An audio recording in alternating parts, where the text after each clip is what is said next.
Can I open my eyes now? You've been counting for a while.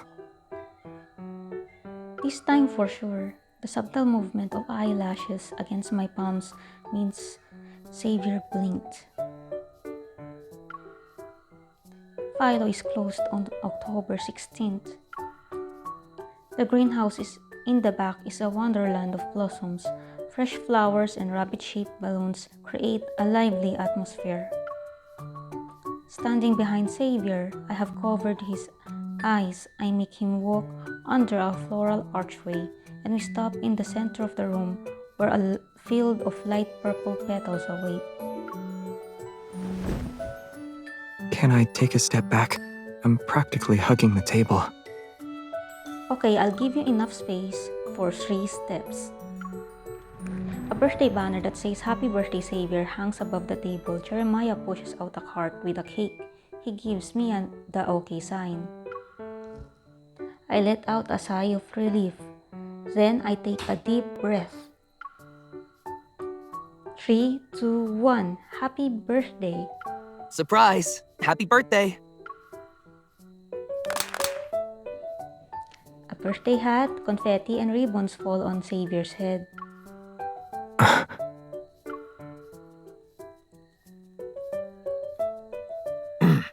October 16th is an important day. Our good friend Mr. Xavier celebrates another year. On behalf of Philo, I extend our warmest wishes to the birthday boy for his... Yeah, happy birthday to me. Thanks. He interrupts Jeremiah. I look at Xavier, who's fiddling with the colorful ribbons in his hair. Anyway, consider the greenhouse yours for today. And now that I've shared my well-wishing, I'm going back to work. I'm a busy florist after all. Jeremiah attempts to be low-key about his departure, but he's too hasty and accidentally kicks the light switch in the process. A burst of light flooded the glass greenhouse, casting mine and Xavier's names in scrolling motion, adorned with a heart inside and small wings.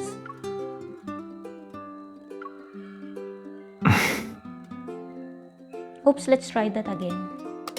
I force out a sheepish laugh and press a button on a remote. The words Happy Birthday are turned on. The lights around the room shine and bathe him in a warm glow. This is definitely a surprise party. No wonder you've been burning the midnight oil lately. This is just a part of the whole, especially since someone said his birthday was the same as any other day. It's time to show you what the same as any other day looks like. I pull the cart closer and lift up the cake. First things first.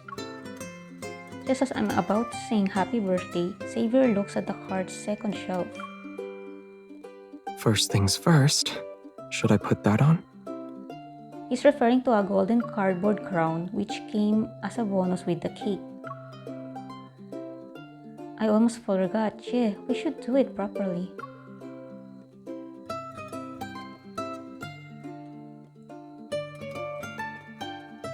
I fumble as I assemble the crown, and just as I hold it up, it touches a fluffy head of hair.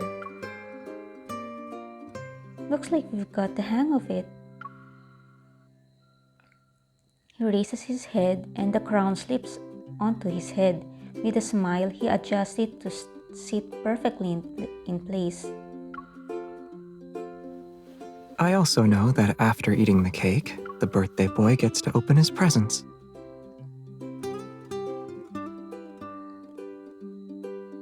Philo's greenhouse isn't exactly spacious. There aren't a lot of hiding spots here. After making a wish and blowing out the candles, Xavier looks around the greenhouse as I watch.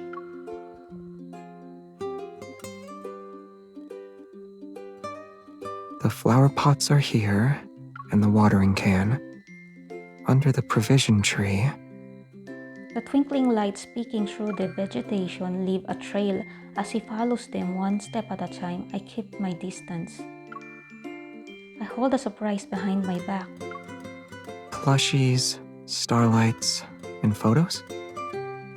They're cute mementos. We got plushes at the arcade and hung starlights When we went camping, we even captured our memories in photos, but these are just decoration. Keep looking. Well, there's only one spot I haven't checked yet. Xavier narrows his eyes as mirror shines in their depths. He closes the distance between us.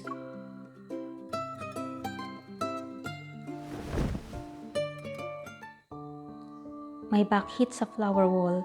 He leans in and I can't help but grin. I offer him the flowers I've been hiding. Flowers? While I don't have a good reason to give them, I prepare a bouquet. Is there a story behind each of the flowers? This one is for the Xavier from our first meeting. It was a weird encounter, but you appeared dependable like a sanctuary. The second flower is for my elusive mission partner Xavier. Despite being a ghost, sometimes with how you disappear, you show up when I need you. The third flower is for my forgetful neighbor Xavier. Sure, you tend to lose your keys, but you never forget to invite me over for some stargazing. And this one, with his face centimeters away from mine, he takes a flower. Who gets this one? I'm giving it to Xavier. For no reason in particular, it's a gift for the past, present, and every Xavier in between. Our gazes meet, and Xavier holds the bouquet close. A smile blooms on his face. He playfully tapped my ear with the bouquet, tickling me lightly. Oh, I almost forgot this one. I beckon him to come closer. He knowingly holds out his hand to accept my small packet that's decorated with shiny star stickers. He carefully unties the ribbon. Flower seeds? Consider it a gift and a hint. Philo is the first stop on our same as any other day adventure. Do you want to guess our next destination?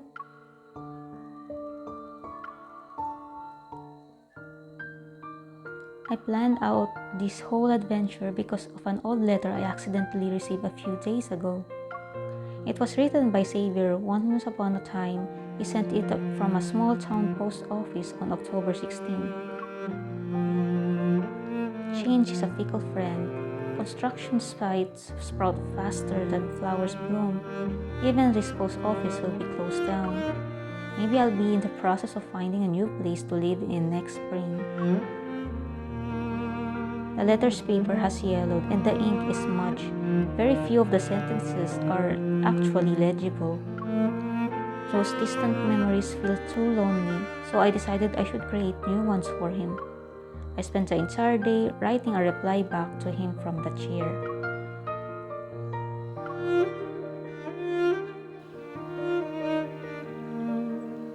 A gentle breeze whispers across the vast sea of flowers. Xavier stands bathed in sunlight. He looks into the distance. Doesn't Fluffy live here? Not bad, you actually remembered that small wanderer.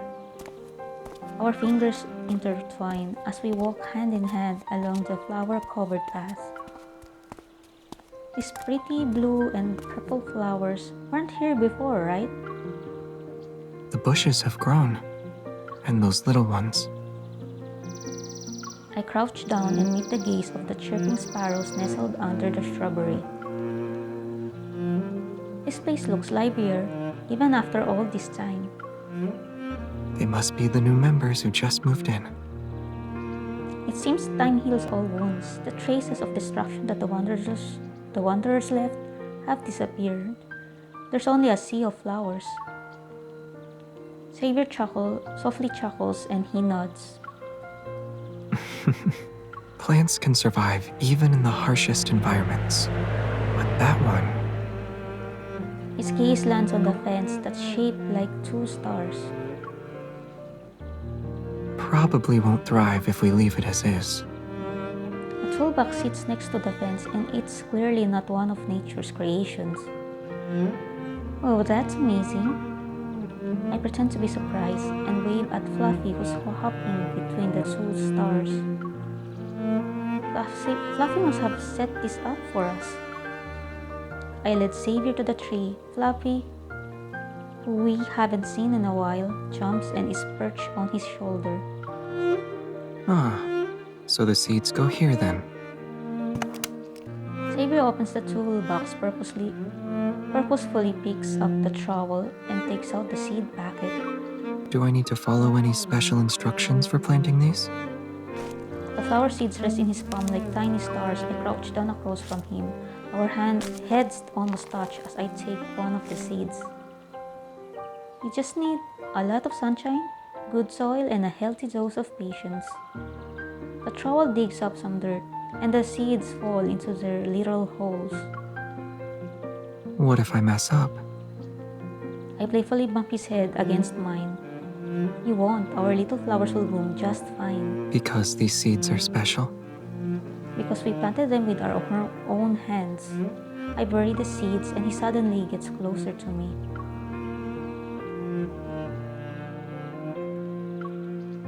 Don't move. A tingling sensation washes over me as his fingers brush against my cheek. Did I get dirt on my face? Yeah. My face isn't clean. Still isn't clean. Is there really that much dirt on it? It's fine. His finger lingers and gradually moves down. Xavier's expression is serious, but... Wait, I also have dirt on my chin? Yeah. Don't move. It'll be gone in just a second. Xavier's expression remains the same. Confused, I pat my face. Then I pull out my phone to look at myself.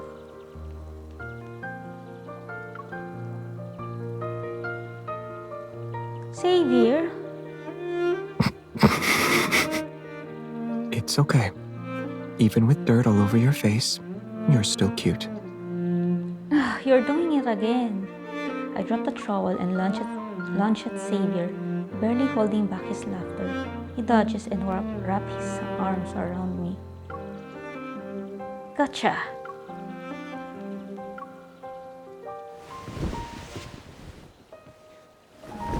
Petals fly as we tumble into the sea of flowers. I hold down Xavier as he looks up at me. You got me all right. A quiet breeze passes by, and for a moment, all we hear is our breaths. The playful atmosphere disappears. When I'm about to open my mouth to tell him to move, he squeezes my hand. Huh? Stop staring at me. I want to look at you, though. Xavier, you're being capricious. Today's my birthday.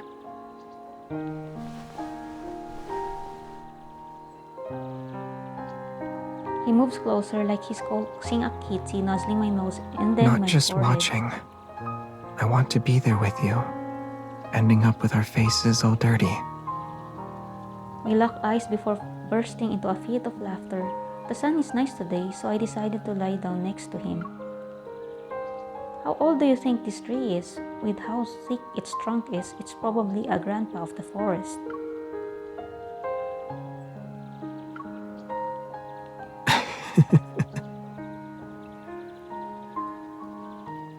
I like the one over there. They're both trees. Is there a difference? Its branches and leaves are nicer to look at. Also, that tree is closer to the flowers we planted.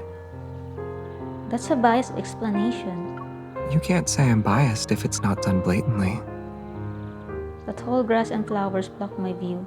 Suddenly, Xavier tickles my palm. What kind of flowers did we plant anyway? Are you curious? How about we wait until next spring? When they bloom, you can see for yourself. I will be here with you. As the flower petals falls around us, Xavier looks at me. His eyes sparkle in the sunlight's embrace. The day a flower blooms can be considered its birthday. I guess I should bring a tiny flower cake to celebrate. The next spring we'll come back here to see the flowers bloom, deal? Our hearts beat in unison, and his scent washes over me. Xavier nuzzles my nose again. There. It's official now. From now on, we'll celebrate the flower's birthday every year. Together. But... Moonfall Bay? Xavier looks at the two tickets before meeting my gaze. A slightly worn key is being held in his pinky. My eye twitches as I realize my pocket is empty. When did you do that? It's a secret. Xavier plucks a petal from my hair and his smile widens. Let's go. Our next destination is listed on these tickets. You have arrived at the Moonfall Bay. Passengers heading to the city, please exit. Two platform signs stand before us. City Center to the left, Time Post Office to the right. The crowd surges towards the city, but Xavier grabs my hand and walks in the opposite direction. Why didn't you hesitate? Do you even know where I'm taking you? Why would I hesitate? He squeezes my hand tightly as we walk against the flow of the crowd.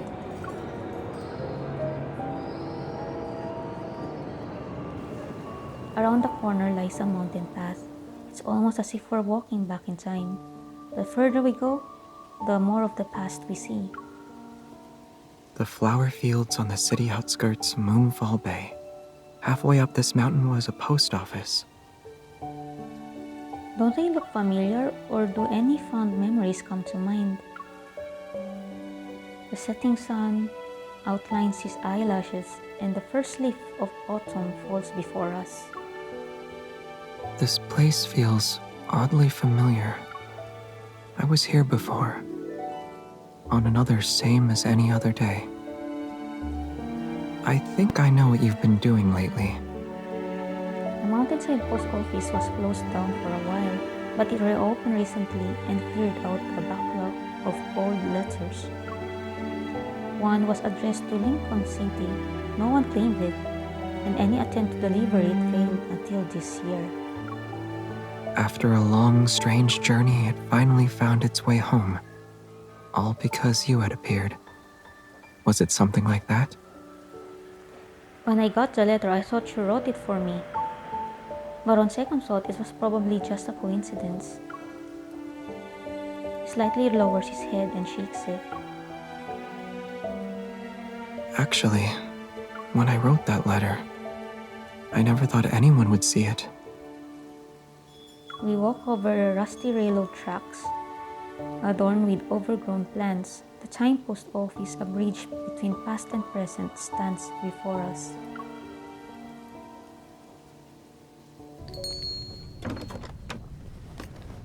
There's no one around to greet us. The old counter and the cheap mailbox are relics of the bygone era, seemingly frozen in time.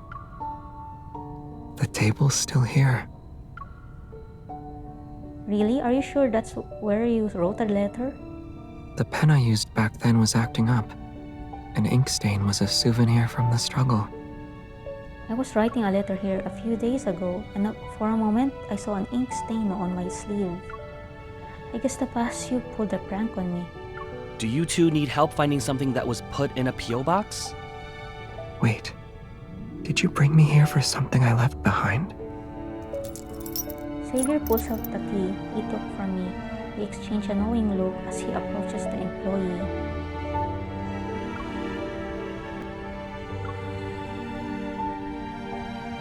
Let me see.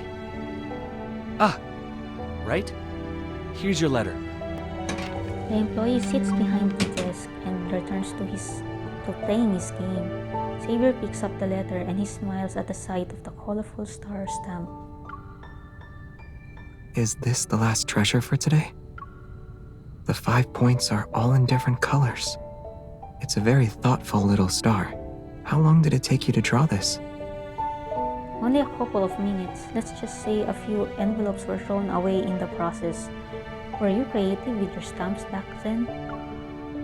I poke his palm again and again. Xavier pulls my hand behind his back and rests his face on my shoulder. We look at the letter.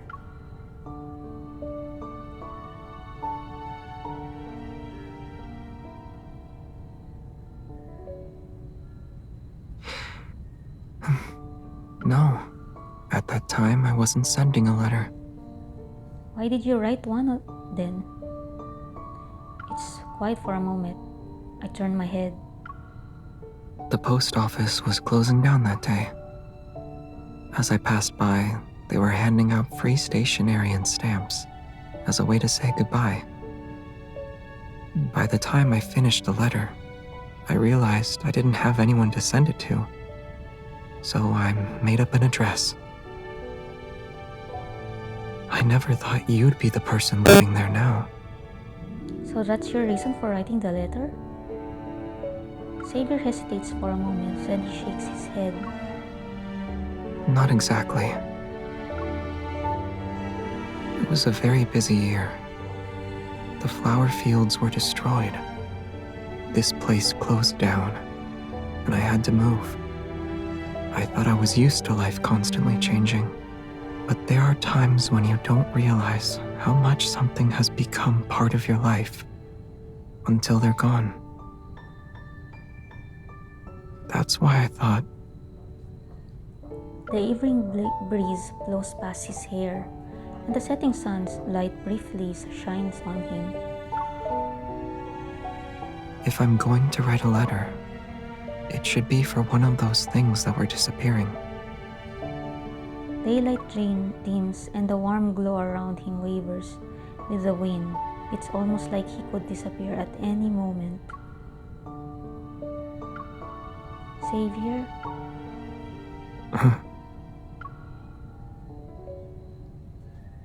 I place my hand on his shoulders and our faces are centimeters away from each other. I speak with conviction. They won't disappear. The flowers, everything, as long as someone remembers them, they'll always be with us. At least I remember them, so they can't disappear. They won't.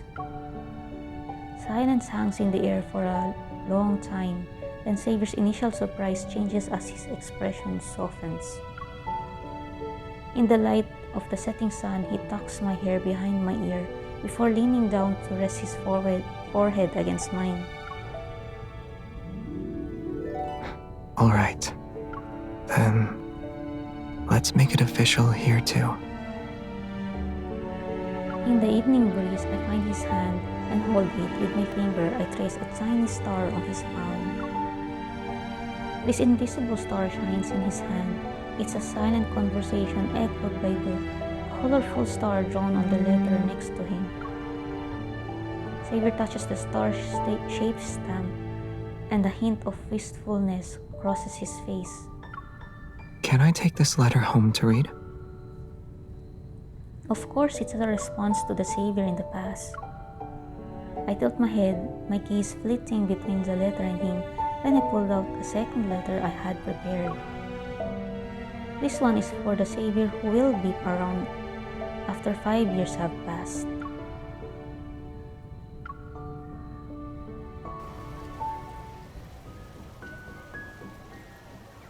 Night falls and the street lights flicker. Walking on this path again makes me feel like time is being rewound. Xavier can tear his gaze away from the mountains. We'll read this letter together after 5 years have passed. And if the post office loses it, you owe me another letter. It has to be exactly the same. A birthday present 5 years from now. Don't worry, you'll get it, and I guess October 16th isn't the same as any other day now, right? I'm looking forward to spring, for the moment I get a letter from a mischievous fox. And before the letter arrives, I'll wonder what she wrote for me every day. I can't forget it, even if I tried. Speaking of which, how did you celebrate your birthday before? I'm talking about the ones from a long time ago. Like a long, long time ago. A long, long time ago, huh?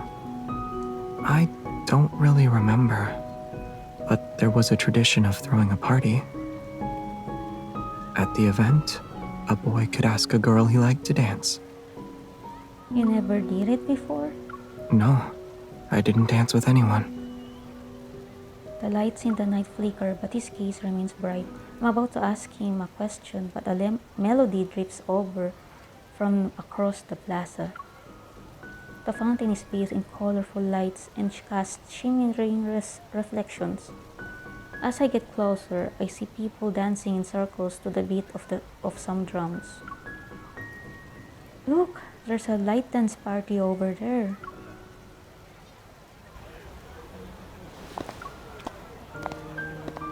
Do you want to join them?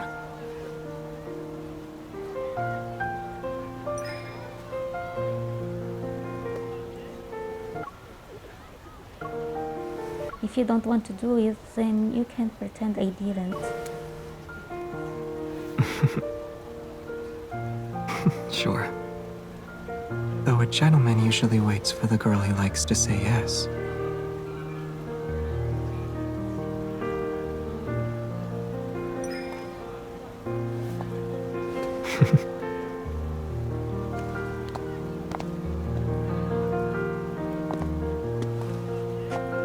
I always managed to find a way to leave birthday parties.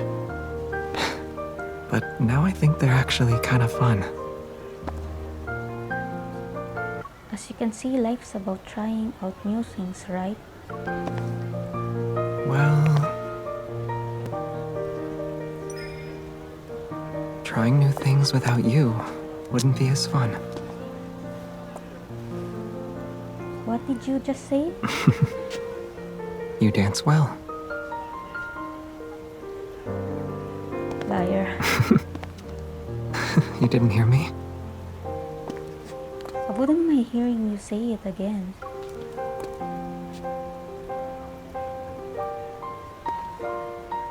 Is that so? Then...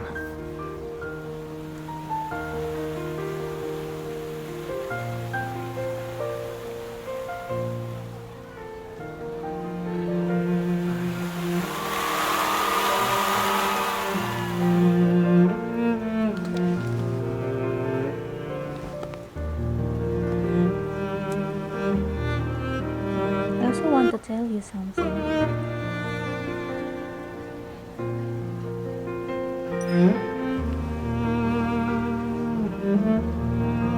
Xavier, let's celebrate your birthday together next year.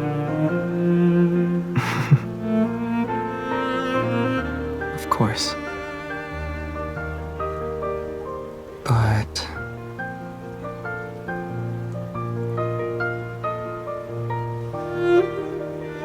is that it? Huh?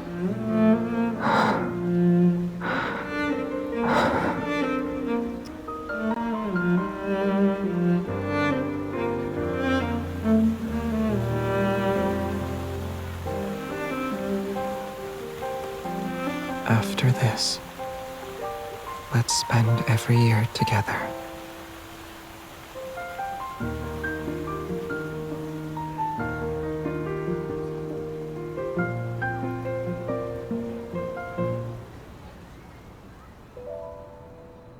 The lights gradually dim and brighten. The crowd gasp as they look up. Look, the night sky is celebrating Xavier's birthday. Xavier pulls me closer and we seek shelter under a nearby alcove. Above us, a magnificent meteor shower weaves a tapestry of golden threads in the velvety darkness. Suddenly, I recall the wrecked spaceship he showed me in No Hunt Zone 42. Maybe it was like one of those meteors as it descended into that forgotten forest. Do the stars think my time with you is nothing more than a fleeting moment? What? The meteor shower is beautiful, yet knowing that I can only watch and not reach out, I suddenly felt a strong urge to hold Xavier's hand. Maybe birthdays are the same as any other day for you, but for me, they're important.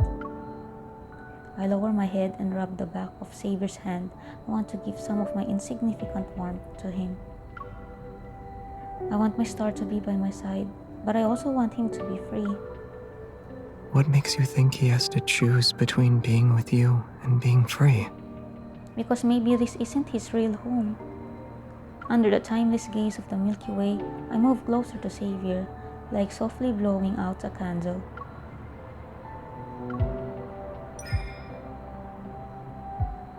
So no matter where his travels take him, in the vast expanse of the cosmos, there will always be a sea of flowers and a letter waiting for him.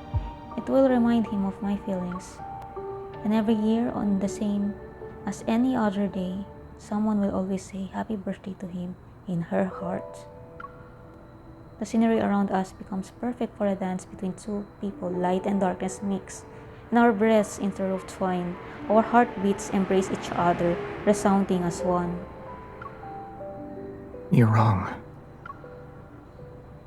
Without the one you long to see by your side, no place truly feels like freedom. His hair brushes against my forehead, and his pinky touches mine. Xavier gently nuzzles my nose. Besides, didn't we create a sea of flowers here? This star isn't going anywhere. His home is where the wavy leaf sea lavenders bloom.